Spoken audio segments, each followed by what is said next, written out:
ಕರ್ನಾಟಕದ Chikkaballapur mini Iran ಎಂದು ಕರೆಸಿಕೊಳ್ಳುವುದಕ್ಕೆ ಖಮೇನಿಗೆ ಕರ್ನಾಟಕದಲ್ಲಿ ಅನುಯಾಯಿಗಳು ಹುಟ್ಟಿದ ಹೇಗೆ? ಇಲ್ಲಿದೆ ಸ್ಟೋರಿ. ಅಮೆರಿಕ ಮತ್ತು ಇಸ್ರೇಲ್ ಜಂಟಿಯಾಗಿ ನಡೆಸಿದ ಬಾಂಬ್ ದಾಳಿಗೆ ಇರಾನ್ನ ಸರ್ವೋಚ್ಚ ನಾಯಕ ಅಯಾತೊಲ್ಲಾ ಅಲಿ ಖಮೇನಿ ಹತ್ಯೆಗೀಡಾಗಿದ್ದಾನೆ. ಇದರ ಬೆನ್ನಲ್ಲೇ ಚಿಕ್ಕಬಳ್ಳಾಪುರ ಜಿಲ್ಲೆ ಗೌರಿಬಿದನೂರಿನ ಅಲಿಪುರ ಗ್ರಾಮದಲ್ಲಿ ಶೋಕ ಮಡುಗಟ್ಟಿದೆ.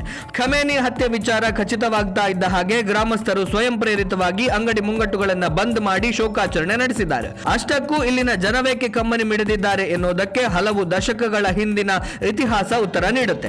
ಚಿಕ್ಕಬಳ್ಳಾಪುರದ ಅಲಿಪುರವನ್ನ ಮಿನಿ ಇರಾನ್ ಎಂದೇ ಕರೆಯಲಾಗುತ್ತೆ. 1986ರಲ್ಲಿ ಅಯಾತೊಲ್ಲಾ ಅಲಿ ಖಮೇನಿ ಅಲಿಪುರ ಗ್ರಾಮಕ್ಕೆ ಬಂದಿದ್ರು. ಈ ಗ್ರಾಮದಲ್ಲಿ ಅತಿ ಹೆಚ್ಚಿನ ಸಂಖ್ಯೆಯ ಶಿಯಾ ಮುಸ್ಲಿಮರಿದ್ದಾರೆ. ಅಲಿಪುರದ ಸುಮಾರು 20,000 ಜನರು ಖಮೇನಿ ಅವರನ್ನ ಧರ್ಮಗುರುವೆಂದು ಗೌರವಿಸುತ್ತಾರೆ.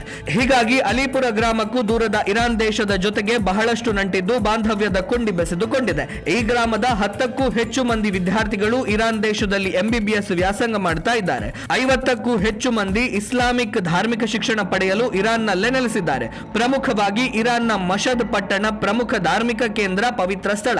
ಹಾಗೆಯೇ ಪ್ರತಿ ವರ್ಷವೂ ಅಲಿಪುರದ ನೂರಾರು ಮಂದಿ ಮಷದ್ಗೆ ಭೇಟಿ ಮಾಡಿ ಪ್ರಾರ್ಥನೆ ಸಲ್ಲಿಸಿ ಬರ್ತಾರೆ. ಇದೇ ಕಾರಣಕ್ಕಾಗಿ ಖಮೇನಿ ಹತ್ಯೆಗೆ ಅಲಿಪುರದ ಶಿಯಾ ಮುಸ್ಲಿಮರು ಕಂಬನಿ ಸುರಿಸ್ತಾ ಇದ್ದಾರೆ. ಹತ್ಯೆಯ ಸುದ್ದಿ ತಿಳಿದು ಬಿಕ್ಕಿ ಬಿಕ್ಕಿ ಅಳುವ, ರೋಧಿಸುವ, ಮೌನ ಪ್ರಾರ್ಥನೆ ಸಲ್ಲಿಸುವ ದೃಶ್ಯಗಳು ಅಲಿಪುರದಲ್ಲಿ ಕಂಡು ಬರ್ತಾ ಇದೆ.